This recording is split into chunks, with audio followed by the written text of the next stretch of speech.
Book 5. Odysseus leaves Calypso's island and reaches Phaeacia. As dawn stirred from her bed beside Lord Tithonus, bringing light to eternal gods and mortal men, the gods were sitting in assembly, among them high thundering Zeus, whose power is supreme. Athene was reminding them of all the stories of Odysseus' troubles. She was concerned for him as he passed his days in nymph Calypso's home. Father Zeus, and you other blessed gods who live forever, let no sceptred king be prudent, kind, or gentle from now on, or think about his fate. Let him instead always be cruel and treat men viciously, since no one now has any memory of Lord Odysseus, who ruled his people and was a gentle father. Now he lies suffering extreme distress on that island where nymph Calypso lives. She keeps him there by force, and he's unable to sail off and get back to his native land. He lacks a ship with oars and has no companions to send him out across the sea's broad back. And now some men are setting out to kill the son he loves as he sails home. The boy has gone to gather news about his father, off to sacred Pylos and holy Sparta. Cloud-gatherer Zeus then answered her and said, "My child, what a speech has slipped the barrier of your teeth! Did you not organize this plan yourself, so that Odysseus, once he made it home, could take out his revenge against those men? As for Telemachus, you should use your skill to get him to his native land unharmed. That's well within your power. The suitors will sail back in their ship without success." Zeus spoke, and then instructed Hermes, his dear son. "Hermes, since in every other matter you are our herald, tell the fair-haired nymph my firm decision. The brave Odysseus is to get back home. He'll get no guidance from the gods or mortal men, but sail off on a raft of wood well lashed together. He'll suffer hardships, but in 20 days he'll reach the fertile land of Scheria, the territory of the Phaeacians, people closely connected to the gods. They will honor him with all their hearts, as if he were divine, then send him off back in a ship to his dear native land. They'll give him many gifts of bronze and gold, and clothing too, a greater hoard of goods than Odysseus could ever have won at Troy, even if he got back safe and sound with his share of the loot they passed around. That's how fate decrees he'll see his friends and reach his high-roofed house and native land." Zeus finished speaking. The killer of Argus, his messenger, obeyed. At once he laced up on his feet those lovely golden, ageless sandals which carry him as fast as stormy blasts of wind across the ocean seas and boundless tracts of land. He took the wand with which he puts to sleep or wakes the eyes of any man he chooses. With this in hand, the mighty killer of Argus flew off, speeding high above Pieria, then leaping from the upper sky down to the sea. Across the waves he raced just like a cormorant, which hunts for fish down in the perilous gulfs of the restless sea, wetting his thick plumage in the brine. That's how Hermes rode the crowded waves.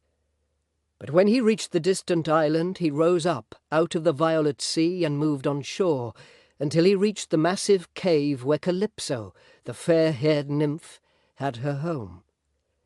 He found her there, a huge fire blazing in her hearth. From far away, the smell of split cedar and burning sandalwood spread across the island. With her lovely voice, Calypso sang inside the cave as she moved back and forth before her loom. She was weaving with a golden shuttle. All around her cave trees were in bloom, alder and sweet-smelling cypress, and poplar too, with long-winged birds nesting there, owls, hawks, and chattering sea-crows who spend their time out on the water. A garden vine, fully ripe and rich with grapes, trailed through the hollow cave. From 4 fountains, close to each other in a row, clear water flowed in various directions, and all around soft meadows spread out in full bloom with violets and parsley. Even a god, who lives forever, coming there, would be amazed to see it, and his heart would fill with pleasure. The killer of Argus, God's messenger, stood there marvelling at the sight. But once his spirit had contemplated all these things with wonder, he went inside the spacious cave. And Calypso, that lovely goddess, when she saw him face to face, was not ignorant of who he was, for the gods are not unknown to one another, even though the home of some immortal might be far away. But Hermes did not find Odysseus in the cave. That great-hearted man sat crying on the shore, just as before, breaking his heart with tears and groans, full of sorrow as he looked out on the restless sea and wept. Calypso invited Hermes to sit down on a bright shining chair. Then the lovely goddess questioned him. "Hermes, my honoured and welcome guest, why have you come here with your golden wand? You haven't been a visitor before. Tell me what's on your mind. My heart desires to carry out what you request if I can, and if it's something fated to be done. But bear with me now, so I can show you the hospitality I give my guests." After this speech, Calypso set out a table laden with ambrosia, then mixed red nectar. And so the messenger god, killer of Argus, ate and drank. When his meal was over, and the food had comforted his heart, Hermes gave his answer, speaking to Calypso with these words. "You're a goddess, and you're asking me, a god, why I've come. Since you've questioned me, I'll tell you the truth. Zeus told me to come here against my will. For who would volunteer to race across that huge expanse of sea, so immense it cannot be described? There's no city there of mortal men who offer sacrifices or choice gifts to the gods. But there's no way that any other god can override or shun the will of Aegis-bearing Zeus. He says that you have here with you a man more unfortunate than all the other ones who fought 9 years round Priam's city, which in the 10th year they destroyed and left to get back home. But on that voyage back they sinned against Athene, and she sent tall waves and dangerous winds against them. All his other noble comrades perished, but winds and waves still carried him ahead and brought him here. Now Zeus is ordering you to send him off as soon as possible, for it is not ordained that he will die far from his friends. Instead, his fate decrees he'll see his family and still make it home to his high-roofed house and native land." Hermes finished. Calypso, the lovely goddess, trembled as she spoke to him. Her words had wings. "The gods are harsh and far too jealous, more so than others. They are unhappy if goddesses make mortal men their partners and take them to bed for sex. That's how it was when rose-fingered Dawn wanted Orion. You gods that live at ease were jealous of her, until golden-throned sacred Artemis came to Ortygia and murdered him with her gentle arrows. In the same way, when fair-haired Demeter was overcome with passion and had sex with Iasion in a thrice-ploughed fallow field, soon enough Zeus heard of it and annihilated him by throwing down his dazzling lightning bolt. Now once again you gods are envious, because a mortal man lives here with me. I saved him when he was all by himself, riding his ship's keel, his swift ship smashed by a blow from Zeus's flaming lightning, while in the middle of the wine-dark sea where all his other brave companions died. Wind and waves brought him here. This is a man I cherished and looked after, and I said I'd make him ageless and immortal for all days to come. But since there's no way another god can override the plans of Aegis-bearing Zeus or cancel them, let him be off across the restless seas, if Zeus has so commanded and decreed. But I'll have no part of escorting him away from here. I have no ships with oars nor any crew to take him on his way across the broad back of the sea. But still, I can make sincere suggestions to him and keep nothing hidden, so he can reach his native land and get back safe and sound." Then the killer of Argos, Zeus's messenger, said to Calypso, "Yes, send him away. Think of Zeus's rage. He may get angry and make things hard for you in days to come." The killer of Argus, the god's great messenger, said these words and left. The regal nymph Calypso, once she'd heard Zeus's message, went off to find great-hearted Odysseus. She found him by the shore, sitting down with his eyes always full of tears, because his sweet life was passing while he mourned for his return. The nymph no longer gave him joy. At night he slept beside her in the hollow cave, as he was forced to do, not of his own free will, though she was keen enough. But in the daylight hours he'd sit down on the rocks along the beach, his heart straining with tears and groans and sorrow. He'd look out through his tears over the restless sea. Moving up close to him, the lovely goddess spoke. "Poor man, spend no more time in sorrow on this island, or waste your life away. My heart agrees. The time has come for me to send you off.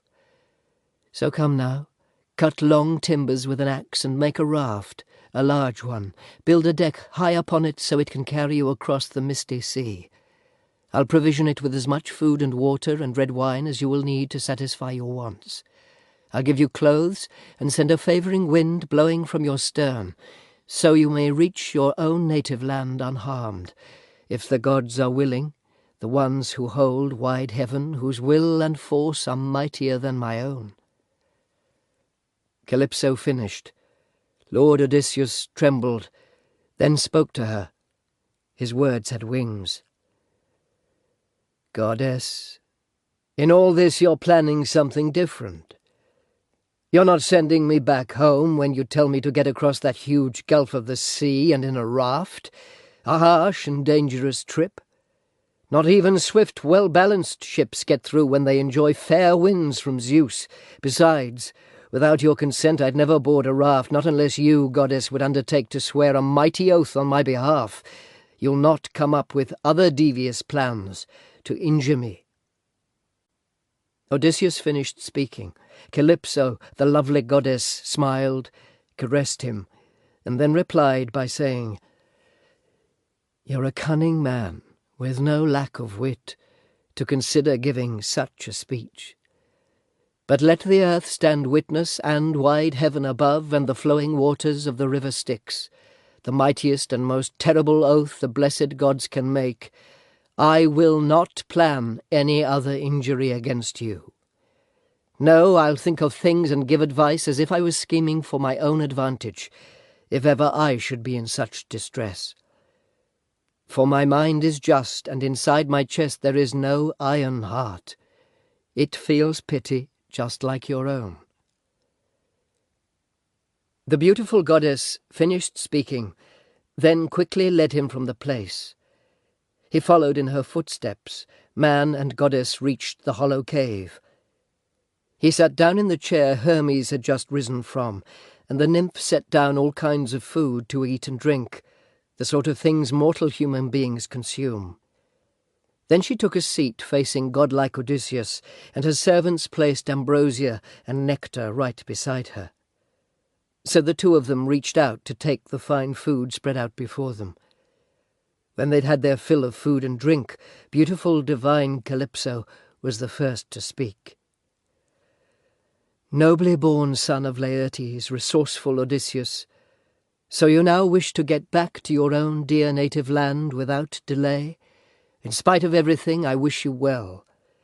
If your heart recognized how much distress fate has in store for you before you reach your homeland, you'd stay here and keep this home with me.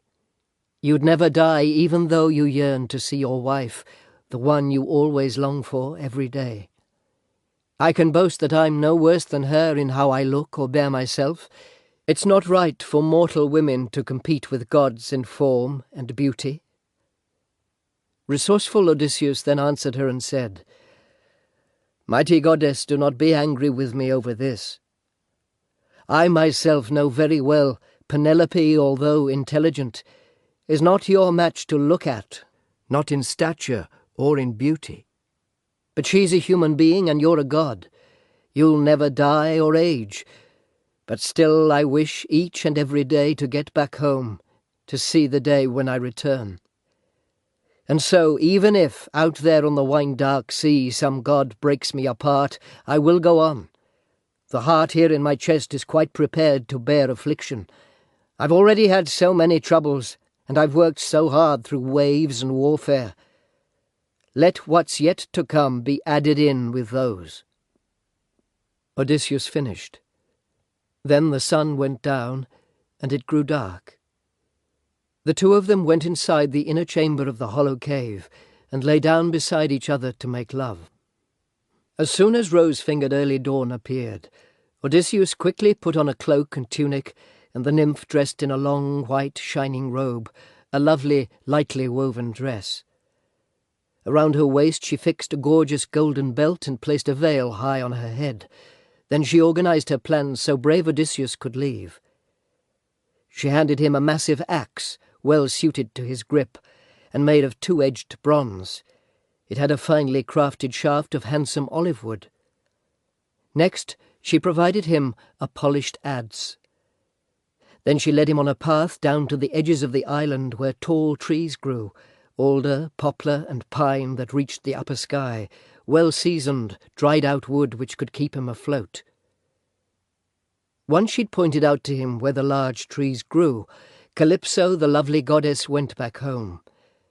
Odysseus then began to cut the timber. His work proceeded quickly. He cut down 20 trees, used his bronze axe to trim and deftly smooth them, then lined them up. The fair goddess Calypso then brought him augers, so he bored each timber, fastened them to one another, and tightened them with pins and binding. Odysseus made the raft as wide as the broad floor of a cargo ship, traced out by someone very skilled in carpentry. Then he worked to add the deck, attaching it onto the close-set timbers, then finished it with extended gunwales. Next he set up a mast with a yardarm fastened to it, and then made a steering oar to guide the raft. From stem to stern he wove a fence of willow reeds reinforced with wood to guard him from the waves. Calypso, the beautiful goddess, brought him woven cloth to make a sail, which he did very skillfully. On it he tied bracing ropes, sheets, and halyards. Then he levered the raft down to the shining sea. By the 4th day he had completed all his work. So on the 5th, beautiful Calypso bathed him, dressed him in sweet-smelling clothes, and sent him from the island. The goddess stowed on board the raft a sack full of dark wine, and another large one full of water, and a bag of food in which she put many tasty things for him to eat. She sent him a warm and gentle wind, and Lord Odysseus was happy as he set his sails to catch the breeze. He sat beside the steering oar and used his skill to steer the raft. Sleep did not fall upon his eyelids as he watched the constellations, the Pleiades, the late-setting Bootes, and the Great Bear, which men call the Wain, always turning in one place, keeping watch over Orion, the only star that never takes a bath in ocean.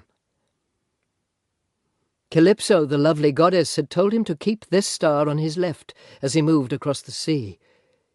He sailed for 10 days on the water, then for 7 more, and on the 18th day some shadowy hills appeared, where the land of the Phaeacians, like a shield riding on the misty sea, lay very close to him. But at that moment the mighty earth-shaker, returning from the Ethiopians, saw him from the distant mountains of the Selimi. Poseidon watched Odysseus sailing on the sea, and his spirit grew enraged. He shook his head and spoke to his own heart. "Something's wrong. The gods must have changed what they were planning for Odysseus while I've been far away among the Ethiopians, for now he's hard by the land of the Phaeacians, where he'll escape the great extremes of sorrow which have come over him, so fate ordains. But still, even now I think I'll push him so he gets his fill of troubles." Poseidon spoke. Then he drove the clouds together, seized his trident and shook up the sea. He brought on stormy blasts from every kind of wind, concealing land and sea with clouds, so darkness fell from heaven. East wind clashed with south wind, while west wind, raging in a storm, smashed into north wind, born in the upper sky as it pushed a massive wave. Odysseus's knees gave way, his spirit fell, and in great distress he spoke aloud, addressing his great heart. "I've got such a wretched fate! How is all this going to end up for me? I'm afraid that everything the goddess said was true when she claimed that out at sea before I got back to my native land I'd have my fill of troubles. Now all that is taking place, just look at how Zeus has covered the wide sky with clouds, stirred up the sea with stormy blasts from different winds swooping down on me. My sheer destruction is now beyond all doubt. Oh, those Danaans 3 and 4 times blessed who died back then in spacious Troy while doing a favour for the sons of Atreus. How I wish I died as well, and met my fate that day when companies of Trojans hurled at me their bronze-tipped spears in the fighting there around the corpse of Peleus' dead son. Then I'd have had my funeral rites, and Achaeans would have made me famous. But now I'm fated to be overwhelmed and die a pitiful death." As he said this, a massive wave charged at him with tremendous force, swirled round the raft, then from high above crashed down. Odysseus let go his grip on the steering oar and fell out, a long way from the raft. The fierce gusts of howling winds snapped the middle of the mast. The sail and yardarm dropped down into the sea some distance off.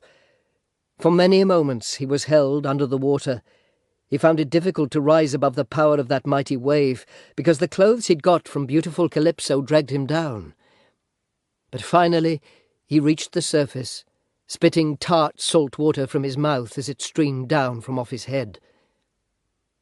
But even so, though badly shaken, he did not forget about the raft.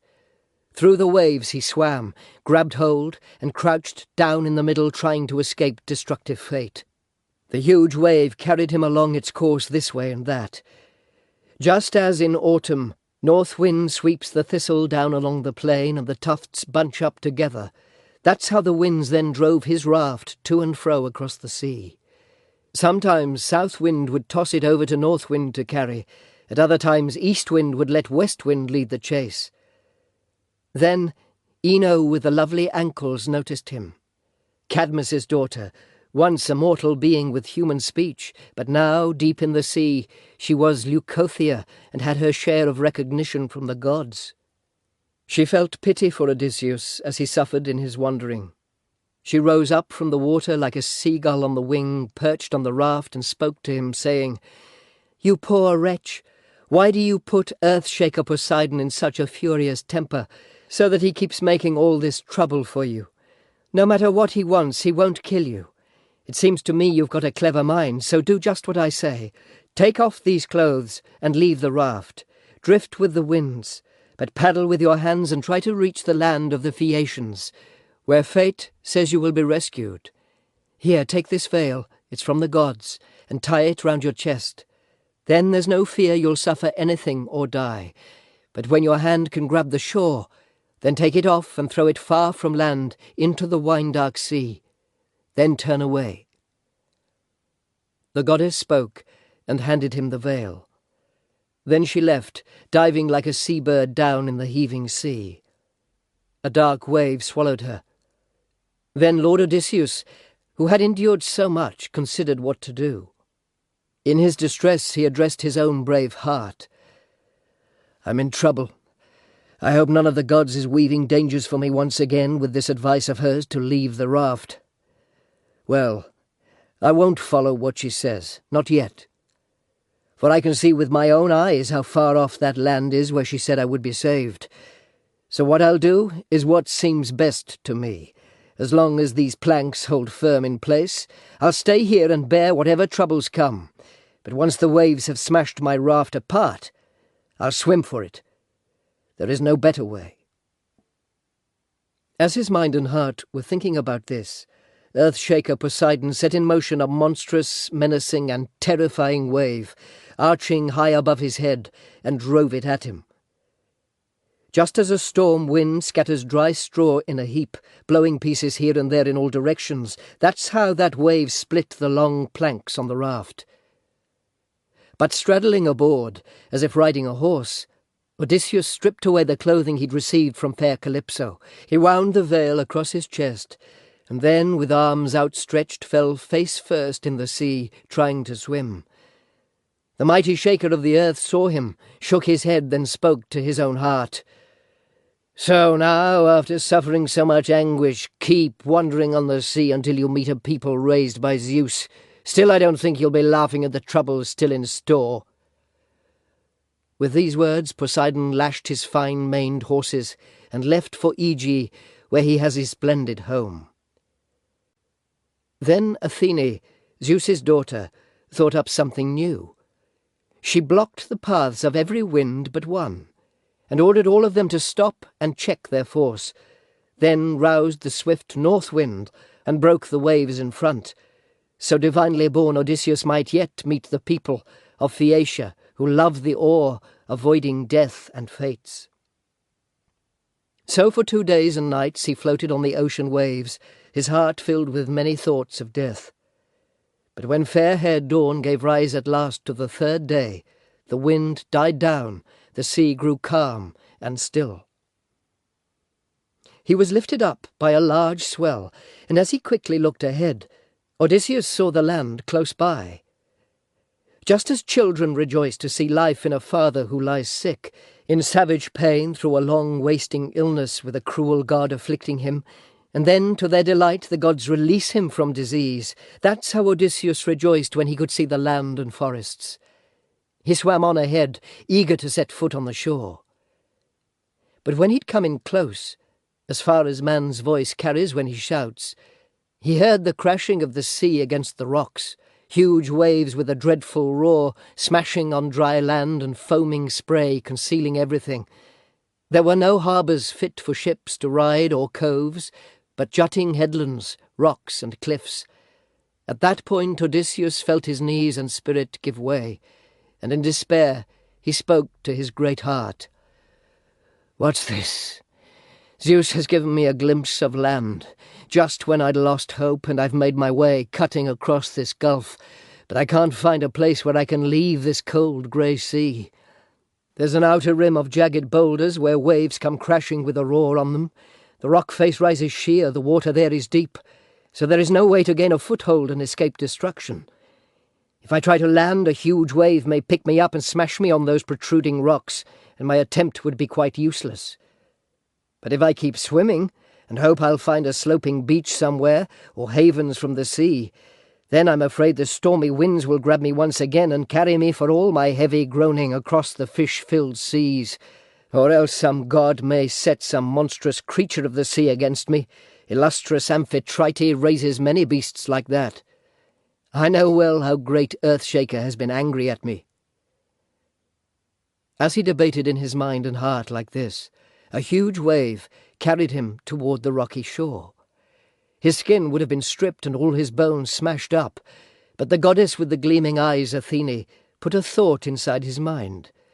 As he surged ahead, he grabbed a rock with both his hands and held on, groaning, until that giant wave had passed him by. So he escaped. But as the wave flowed back once more, it charged, struck, and flung him out to sea. Just as an octopus is dragged out of its den with pebbles clinging to its suckers, that's how his skin was scraped from his strong hands against the rocks as that great wave engulfed him. And then unfortunate Odysseus would have perished, something not ordained by fate, if bright-eyed Athene had not given him advice. Moving from the surf where it pounded on the shore, he swam out to sea, but kept looking at the land, hoping to come across a sloping beach somewhere or a haven from the sea. He kept swimming on and reached the mouth of a fair flowing river, which seemed to him the finest place to go on shore. There were no rocks, and it was sheltered from the wind. Odysseus recognized the river as it flowed and prayed to him deep in his heart. "Hear me, my lord, whoever you may be. I've come to you, the answer to my many prayers, fleeing Poseidon's punishment from the deep sea.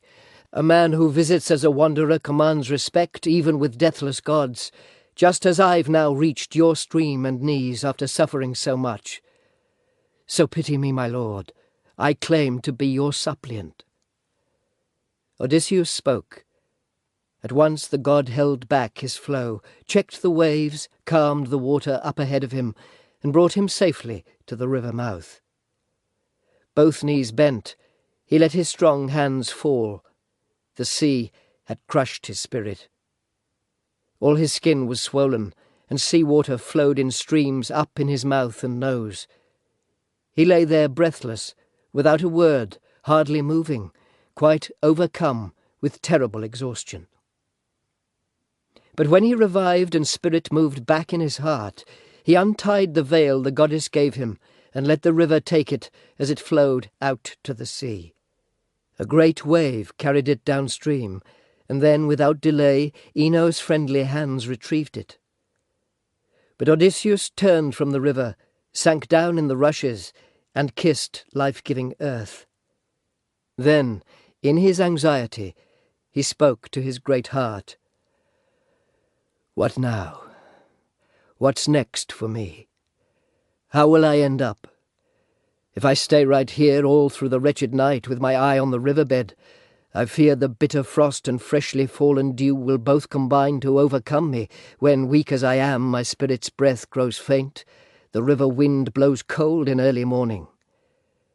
But if I climb uphill into the shady woods and lie down there in some thick bushes, and so rid myself of cold and weariness, sweet sleep may come and overpower me, and then, I fear, I may become some wild beast's prey, its prize."